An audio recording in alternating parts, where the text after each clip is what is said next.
2020년 4월 22일 큐티 말씀입니다. 이사야 36장 1절로 22절입니다.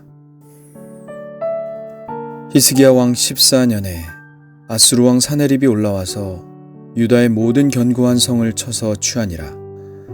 아수르 왕이 라기스에서부터 랍사게를 예루살렘으로 보내되 대군을 거느리고 히스기야 왕에게로 가게 하매 그가 윗못 수도 곁 세탁자의 밭 큰 길에 섬에 hil기야의 아들 왕국 맡은 자 엘리야김과 서기관 셈나와 아삽의 아들 사관 요아가 그에게 나아가니라. 랍사게가 그들에게 이르되 이제 히스기야에게 말하라. 대왕 아수르 왕이 이같이 말씀하시기를 내가 믿는 바 그 믿는 것이 무엇이냐.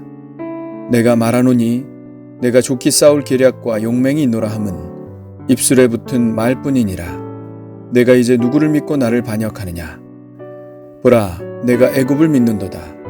그것은 상한 갈대 지팡이와 같은 것이라. 사람이 그것을 의지하면 손에 찔리리니 애굽 왕 바로는 그를 믿는 모든 자에게 이와 같으니라. 혹시 내가 내게 이르기를 우리는 우리 하나님 여호와를 신뢰하노라 하리라마는 그는 그의 산당과 제단을 히스기야가 제하여 버리고 유다와 예루살렘에 명령하기를 너희는 이 제단 앞에서만 예배하라 하던 그 신이 아니냐 하셨느니라. 그러므로 이제 청하노니 내 주 아수르 왕과 내기하라. 내가 내게 말 2,000피를 주어도 너는 그 탈자를 능히 내지 못하리라. 그런즉 내가 어찌 내 주의 종 가운데 극히 작은 총독 한 사람인들 물리칠 수 있으랴. 어찌 애굽을 믿고 병거와 기병을 얻으려 하느냐.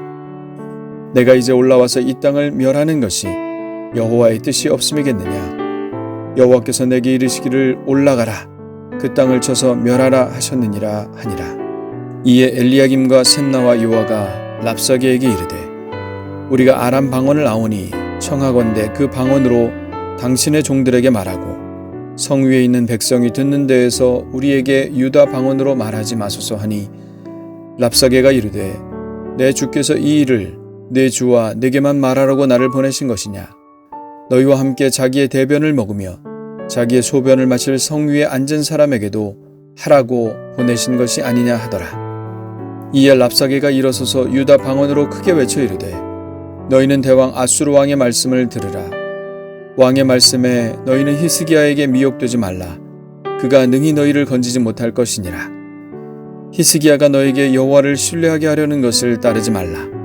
그가 말하기를 여호와께서 반드시 우리를 건지시리니 이 성이 아수르 왕의 손에 넘어가지 아니하리라 할지라도 히스기야의 말을 듣지 말라. 아수르 왕이 또 이같이 말씀하시기를 너희는 내게 항복하고 내게로 나아오라. 그리하면 너희가 각각 자기의 포도와 자기의 무화과를 먹을 것이며 각각 자기의 우물물을 마실 것이요 내가 와서 너희를 너희 본토와 같이 곡식과 포도주와 떡과 포도원이 있는 땅에 옮기기까지 하리라. 혹시 히스기야가 너에게 이르기를 여호와께서 우리를 건지시리라 할지라도 속지 말라. 열국의 신들 중에 자기의 땅을 아수르 왕의 손에서 건진 자가 있느냐. 하맛과 아르밧의 신들이 어디 있느냐. 스발와임의 신들이 어디 있느냐. 그들이 사마리아를 내 손에서 건졌느냐. 이 이방의 신들 중에 어떤 신이 자기의 나라를 내 손에서 건져냈기에 여호와가 능히 예루살렘을 내 손에서 건지겠느냐 하셨느니라 하니라. 그러나 그들이 잠잠하여 한 말도 대답하지 아니하였으니 이는 왕이 그들에게 명령하여 대답하지 말라 하였음이더라. 그때 hil기야의 아들 왕국 맡은 자 엘리야김과 서기관 셈나와 아삽의 아들 사관 요아가 자기의 옷을 찢고 히스기야에게 나아가서 랍사게의 말을 그에게 전하니라. 아멘.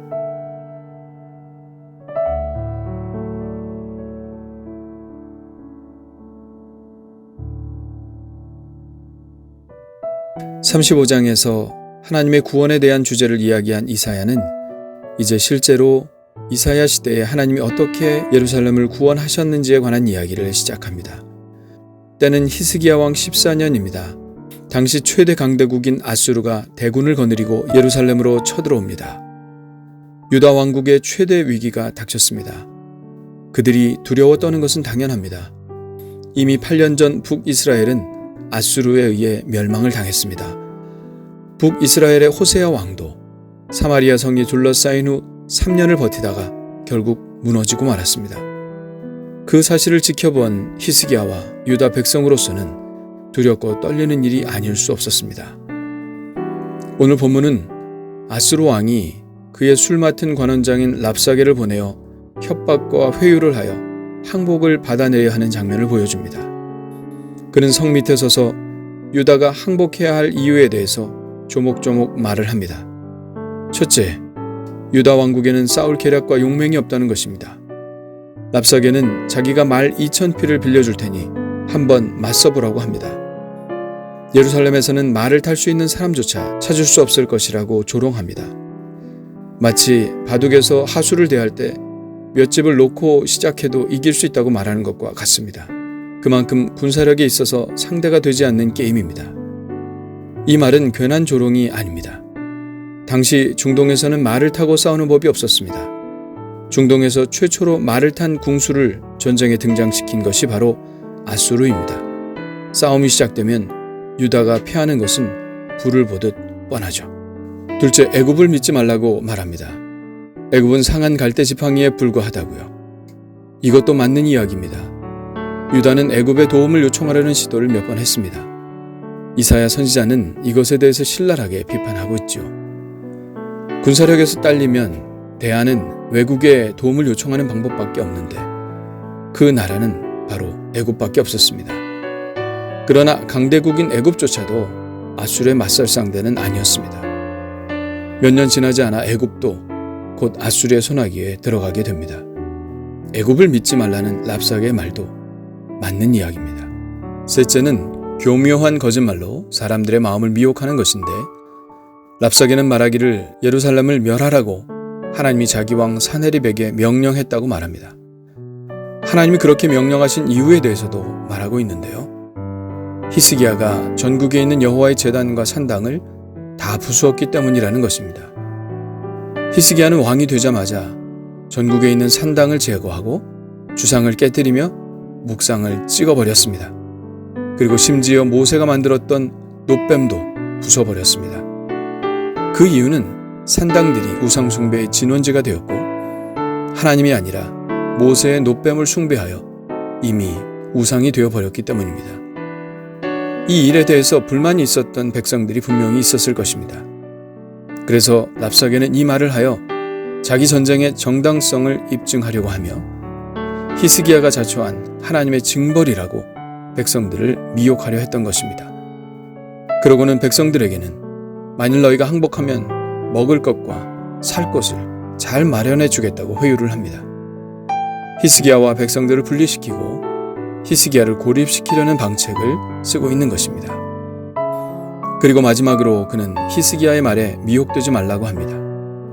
히스기야가 어떻게 말을 합니까? 히스기야는 일관되게 말합니다.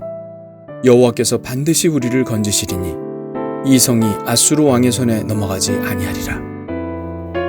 하나님께서 반드시 건지실 것이라는 히스기야 말을 믿지 말라는 것입니다. 그러면서 그는 신성모독적인 말을 서슴지 않습니다. 20절입니다. 이 열방의 신들 중에 어떤 신이 자기의 나라를 내 손에서 건져냈기에 여호와가 능히 예루살렘을 내 손에서 건지겠느냐. 어떤 신도 자기를 이기지 못했다는 것입니다. 여호와라는 신도 마찬가지일 것이라는 말이죠. 랍사게의 말을 들어보면 다 맞는 말인 것 같습니다. 유다는 군사력도 없었고 애굽은 믿을만 하지 못하며 신들이 지키고 있는 다른 나라들도 다 망했고 히스기야는 되지도 않는 믿음을 가지고 큰 소리를 치는 것 같습니다. 제가 예루살렘에 거주하는 백성이라도 이 소리를 들으면 약간은 마음이 움직일 것 같을 만큼 설득력이 있습니다. 이 랍사게의 소리는 마치 지금 우리가 시험에 들 때 드는 생각과 매우 유사하지 않습니까? 특히 위기가 닥치고 곧 불행한 일이 덮칠 것 같은 시기에 이런 생각이 찾아오면 우리는 믿음의 생각 대신 이런 불신의 생각을 하기가 쉽습니다. 이런 생각을 물리치고 오직 여호와 하나님의 구원을 붙들고 나가기가 쉽지 않습니다. 나에게는 아무것도 남아있지 않고 도와줄 사람도 없으며 주위에서는 나를 보고 쑥덕거리고 믿었던 하나님조차 왜 이런 상황에 이르도록 내버려 두시는지 이해할 수 없을 때가 있습니다. 그럴 때 우리는 그냥 모든 것을 포기하고 투항하고 싶은 생각이 들기도 합니다. 그렇게 연약한 저에게 오늘 히스기야가 보여준 우직한 믿음은 미련하리만큼 우직한 그의 믿음은 깊은 감동을 줍니다. 여호와께서 반드시 우리를 건지시리니 이 성이 아수르 왕의 손에 넘어가지 아니하리라. 무슨 근거로 이런 믿음을 가질까요? 어떤 데이터나 수치가 이런 믿음을 갖게 했을까요? 그의 믿음의 근거는 이런 객관적인 조건이 아니었습니다. 그의 믿음의 근거는 오직 하나님이었습니다. 그렇습니다.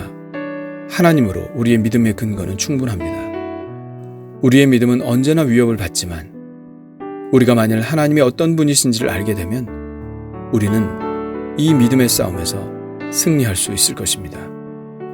우리가 먼저 이 믿음의 싸움에서 승리해야 실제적인 싸움에서 승리할 수 있는 것입니다.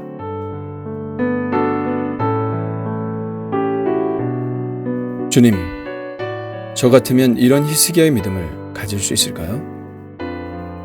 이런 위협적인 상황 속에서 하나님만 바라볼 수 있을까요? 저는 가끔 주위의 상황들을 바라보며 믿음이 연약해짐을 느낍니다. 기도하오니 이 히스기야의 왕과 같은 우직한 믿음을 주셔서 하나님 한 분만이 나의 믿음의 근거임을 분명히 믿고 나가게 하여 주옵소서. 저의 믿음 없음을 도우소서. 예수님의 이름으로 기도합니다. 아멘.